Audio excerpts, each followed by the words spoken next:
Welcome back to the Law School Toolbox podcast. Today, we're excited to have one of our law school and bar exam tutors, Doretta McGinnis, here to talk about the next generation bar exam. Your Law School Toolbox host today is Alison Monahan, and typically I'm with Lee Burgess. We're here to demystify the law school and early legal career experience so that you'll be the best law student and lawyer you can be. Together, we're the co-creators of the Law School Toolbox, the Bar Exam Toolbox, and the career-related website Career Dicta. I also run the Girls Guide to Law School. If you enjoy the show, please leave a review or rating on your favorite listening app. And if you have any questions, don't hesitate to reach out to us. You can always reach us via the contact form on lawschooltoolbox.com, and we would love to hear from you. With that, let's get started.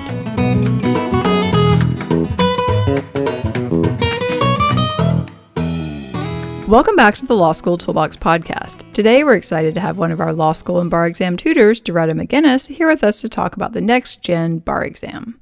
Welcome, Doretta. Thanks, Alison. Well, we're super excited to have you. First off, what is this thing we're talking about? What is the NextGen Bar Exam replacing, and what is it? The NextGen Bar Exam is the new edition of the bar exam currently being developed by the National Conference of Bar Examiners.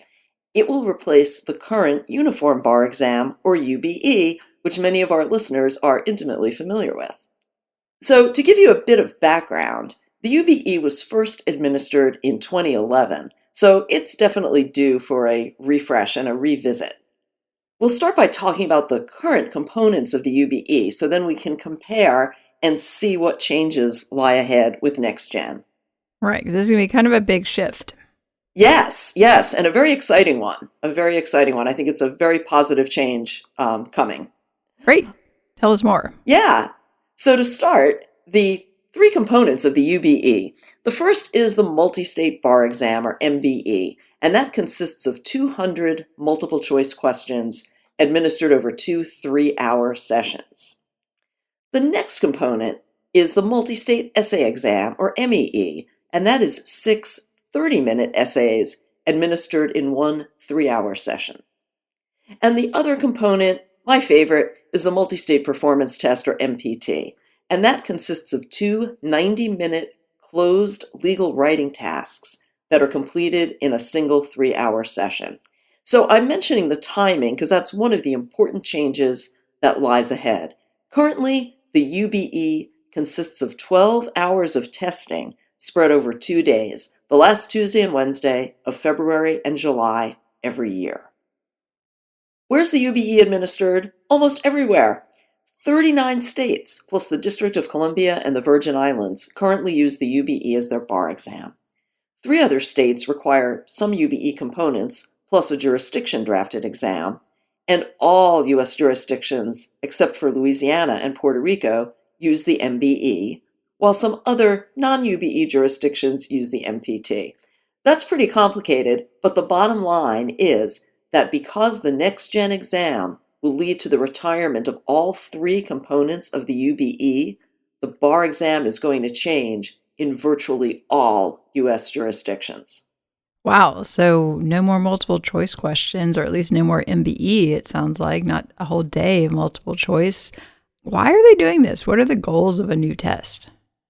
Well, the goals, which I completely agree with, are to reduce the amount of material that is tested and to put more emphasis on lawyering skills.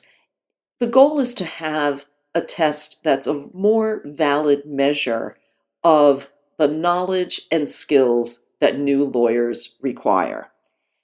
And to get there, the National Conference of Bar Examiners has engaged in a years-long, process of task forces and focus groups and evaluation to try to determine which content areas are critical and which skills are most important for new lawyers to have. So we might want to start first with the content areas. Yeah, I think that would be interesting because they've definitely, one of the things I found interesting was trying to make this a little bit less litigation focused. So I think that's kind of an interesting piece of this. But yeah, tell us what's going to be on this. What do we need to know? Sure. Okay, that's a good point. That thought about it being less litigation oriented. Well, as you probably know, the current topics that are tested are Civ Pro, con law, contracts, criminal law and procedure, evidence, real property, torts. Those are tested both in multiple choice and essay form. And then there are additional essay-only topics: business associations, conflict of laws, family law, partnerships, secure transactions, and trusts and estates. That's a lot of material. So the NCBE has assessed these subject areas and the topics that are tested within each subject to reduce the amount of material that will be tested on the NextGen Bar Exam. So this involved prioritizing the subjects to be tested based on how frequently they're likely to arise in entry-level practice, whether they're somewhat universal and relevant to multiple practice areas, and whether not knowing the topic would pose a significant risk of attorney malpractice or poor outcomes for clients. So what subjects made the cut? Basically, the current MBE subjects plus business organizations. That means we're going to be testing Civ Pro, contracts, evidence, torts, business associations, con law, crim law and crim pro, and real property. What is gone? Conflicts, family law, secure transactions, and trusts and estates. There will also be reduced coverage within each of those surviving topics. And my hope, and I think this is consistent with what we're hearing from the NCBE, is that they will stop testing the sort of picky details that any lawyer would double check and not rely on their memory for, like the number of days for responding to a pleading, and that they'll focus on bigger core concepts within those subjects. So that's the content. There'll also be an increased focus on skills. Now, our listeners probably already know that there are key skills already tested on the MPT.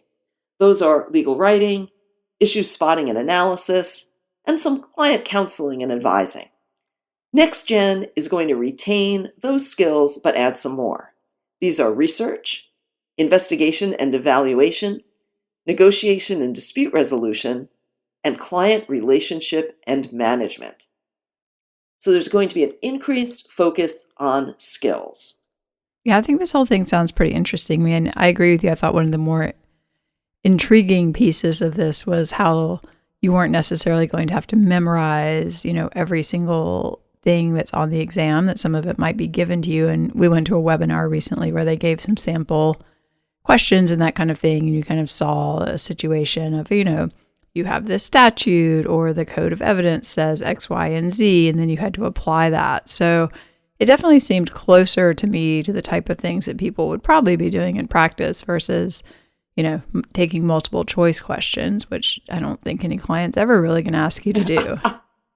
Well, I think that's right. I think it's more realistic, and I really appreciate the reduction in memorization because in my experience of teaching law school and tutoring for the bar exam, I think that memorization is the biggest hurdle to bar success for a significant number of examinees. It's just an overwhelming amount of material to memorize. And if that can be reduced, and as you suggest, if information can be provided to, as part of the exam materials, then we can really focus on what matters: skills, analysis, applying the law, not, memorizing, picky details. So just the thought that, you wouldn't have to memorize distinctions between the model penal code and common law crimes, but rather, the fact pattern would give you criminal statutory language to apply to a fact pattern. That's a win for examinees right there. Oh, definitely. I mean, I often say if you did in practice what you were asked to do on the bar exam, you would almost certainly be committing malpractice. Like I was a patent litigator. Somebody comes in, they ask me like, oh, I need your opinion on this issue of trust and estates. I'd be like, you should call a trust and estates attorney. Why are you talking to me? I know nothing about this. Exactly. And, and that's one potential, and I think kind of insurmountable weakness with the bar exam, even with NextGen, is this idea of universality or of Right. testing issues that new lawyers are likely to see. I mean, if your first job is patent lawyer, the issues you're seeing are very different than if your first job is public defender. Yeah, I do find that a little like, is there really any sort of universality at this point? I mean, there's so many different ways people could be a lawyer. I mean, Hmm. and it's very specialized. So I don't know. I mean, I guess maybe you want to know some. Actually, it's kind of funny they're dropping family law because I do think that's one of those questions where people do come and ask you things. And I mean, not that I would answer them, but at least like, oh, I'm getting divorced. Can you like tell me what to do? It's like, well, talk to a family lawyer and then here are the papers you probably need to file, Right. But Right. yeah, I guess there's nothing we can really do about that aspect of the legal profession to the extent that we need a licensing exam at all. Right. And yeah, if we accept that a licensing exam is reasonable, then this approach seems to me to be an improved approach. Oh, I 100% agree.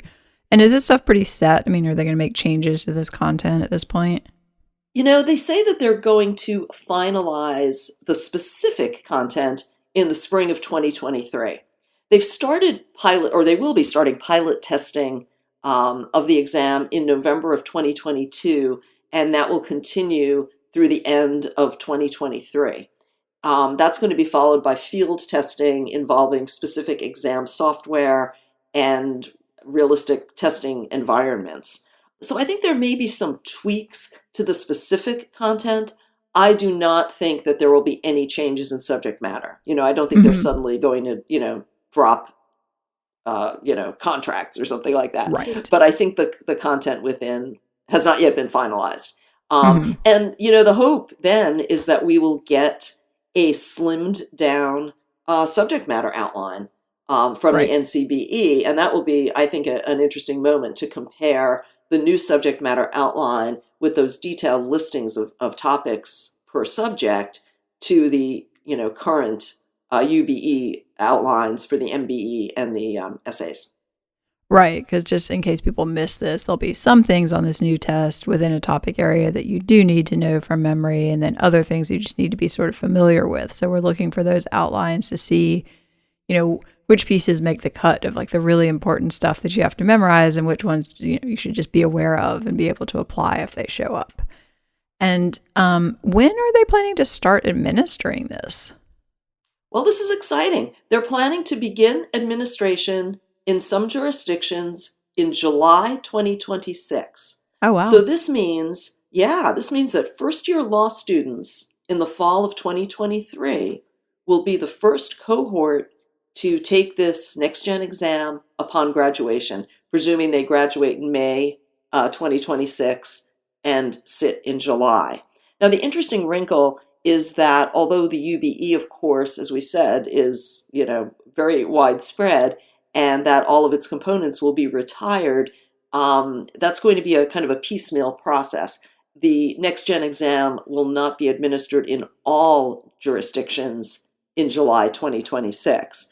And it is Right. unclear which jurisdictions will be the first to be blessed with this exam. So I think we're looking at a rocky transition period, and some uncertainty. And I trust that the National Conference of Bar Examiners will provide more clarity on which jurisdictions will start with NextGen and how that transition is going to be implemented. But what we know right now is that at least some jurisdictions will administer this exam in July 2026.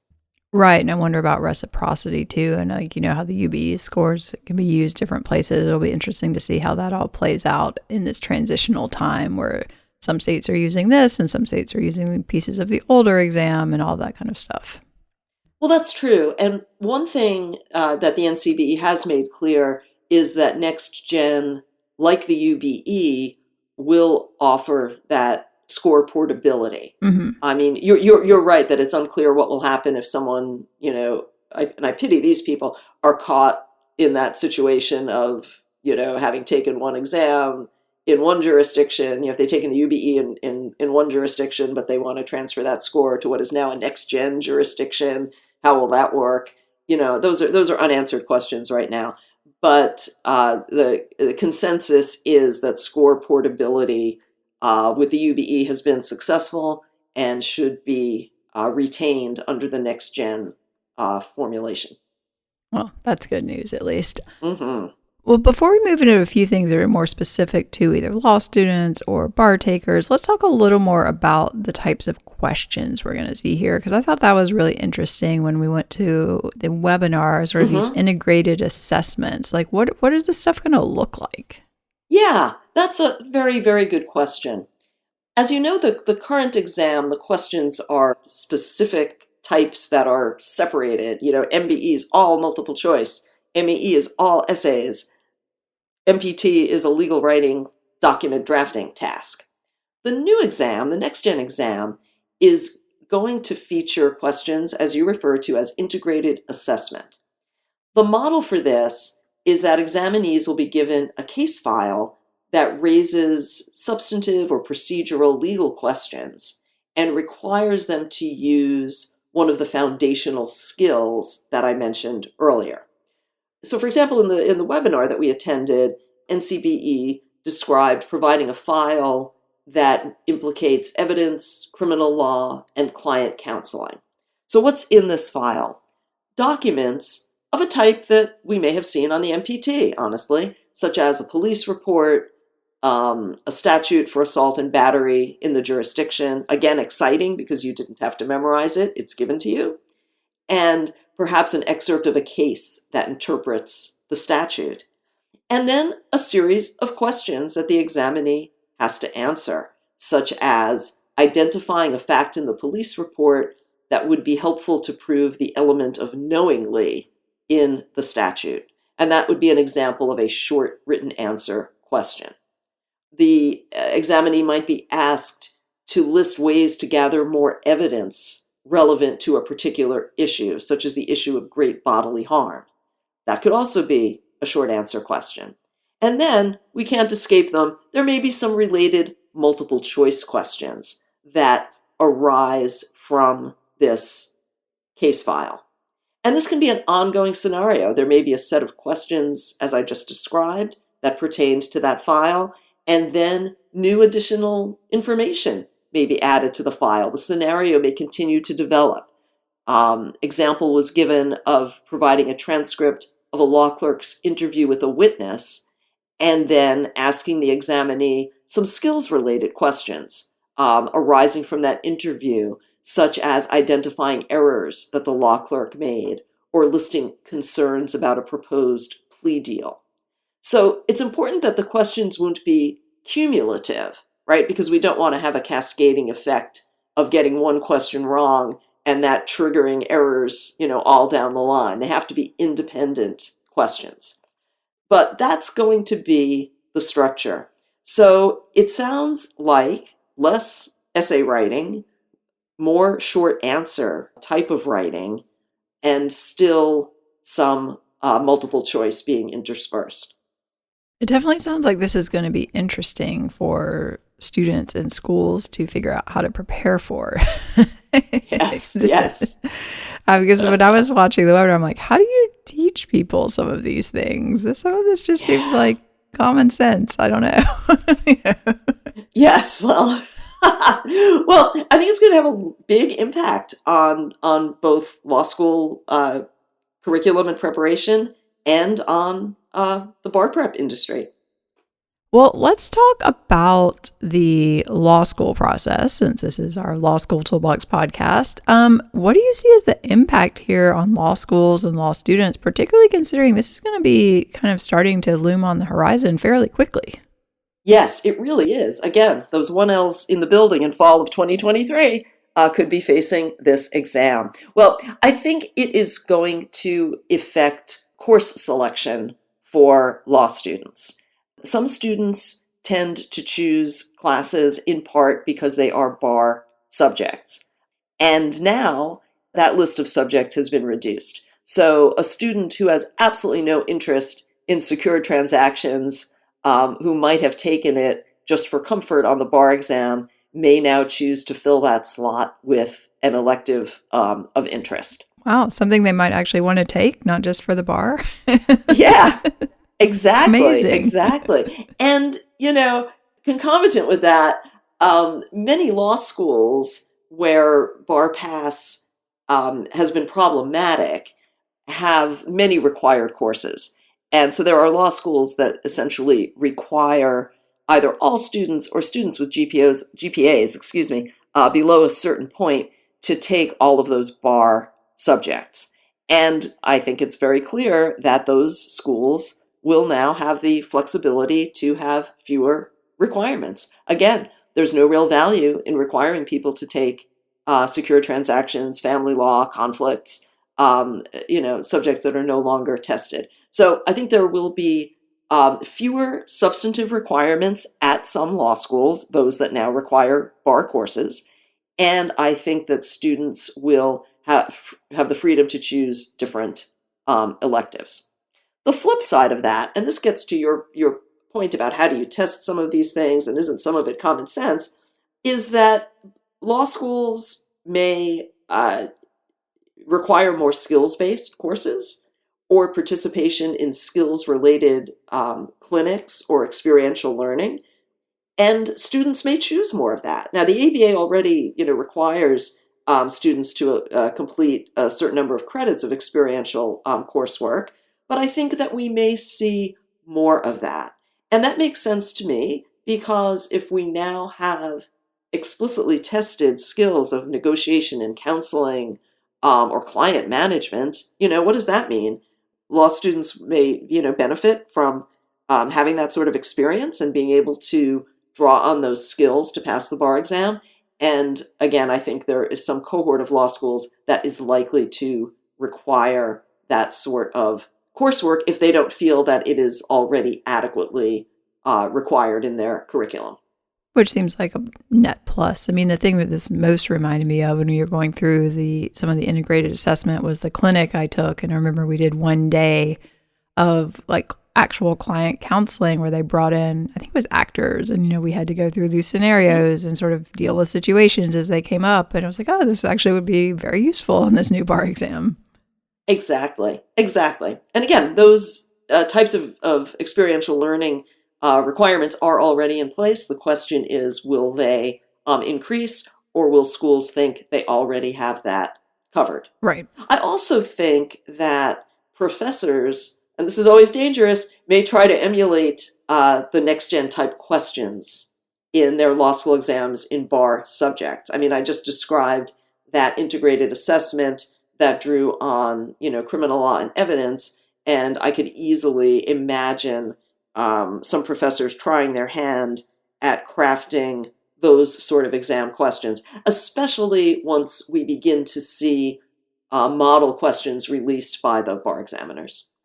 Right. Yeah. 'Cause I mean, they're definitely, I think, pretty tricky to sort of get right. So it will be interesting to see if professors try to kind of, use their exams as a teaching tool for the bar. I mean, the way they do now with multiple choice, but that's a lot easier because they can just draw on the MBE questions that have been there for a long time.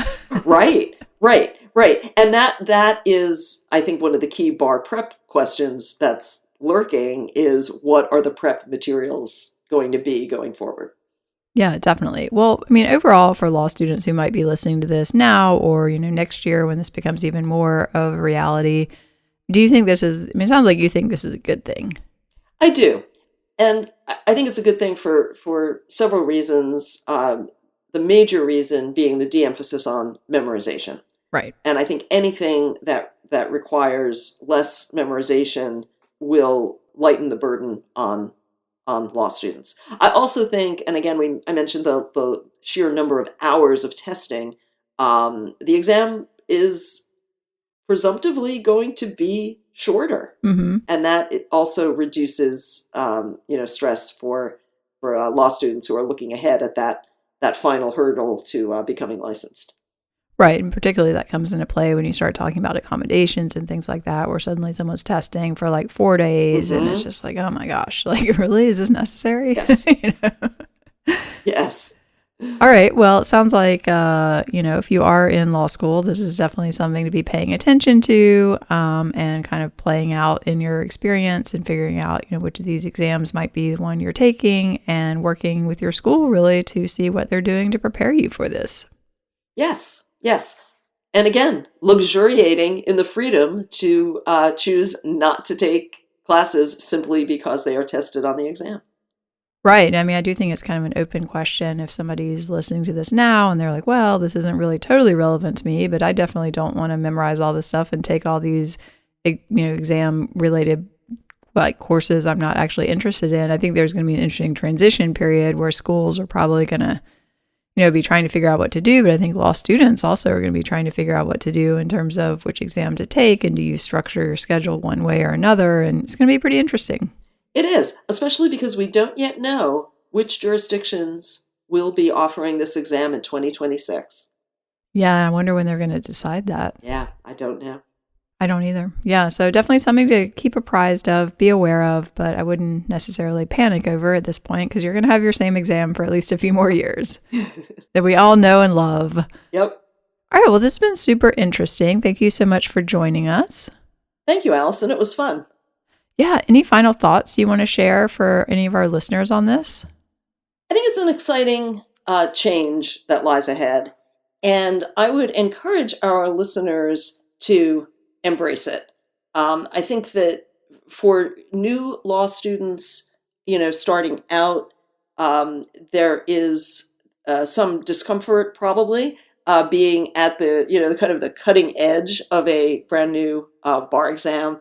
Of course, you don't have a basis of comparison, so it may seem like somewhat of a moot point, but I think you're starting school at a time when you have the potential to take a better exam than your predecessors, and that you are fortunate in having more flexibility in choosing substantive coursework and not needing to choose subjects based on their appearance on the bar exam.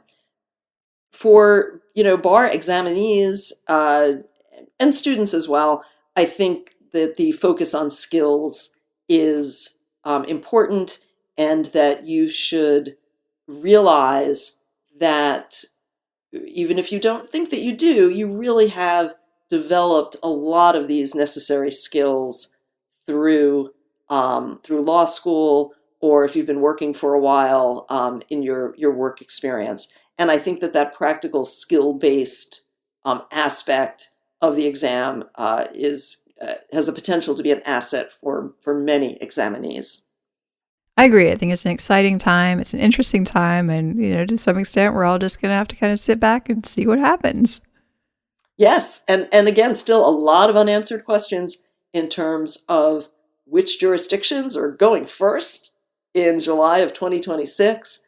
And what materials will be provided by the bar examiners to aid students, bar prep companies and tutors, law schools planning curricula in tailoring their approach to this new exam. Well, we will all just stay tuned. Once again, Doretta, thank you so much for joining us. This has been really great. Thank you, Alison. My pleasure. I want to take a second to remind you to check out our blog at barexamtoolbox.com, which is full of helpful tips to help you prepare and stay sane as you study for whatever bar exam you end up studying for. You can also find information on our website about our courses, tools, and one-on-one tutoring programs to support you as you study for the UBE or California bar exams. Well, if you enjoyed this episode of the Law School Toolbox podcast, please take a second to leave a review and rating on your favorite listening app. We would really appreciate it. And be sure to subscribe so you don't miss anything. If you have any questions or comments, please don't hesitate to reach out to Lee or Alison at lee@lawschooltoolbox.com or allison@lawschooltoolbox.com. Or you can always contact us via our website contact form at lawschooltoolbox.com. Thanks for listening, and we'll talk soon.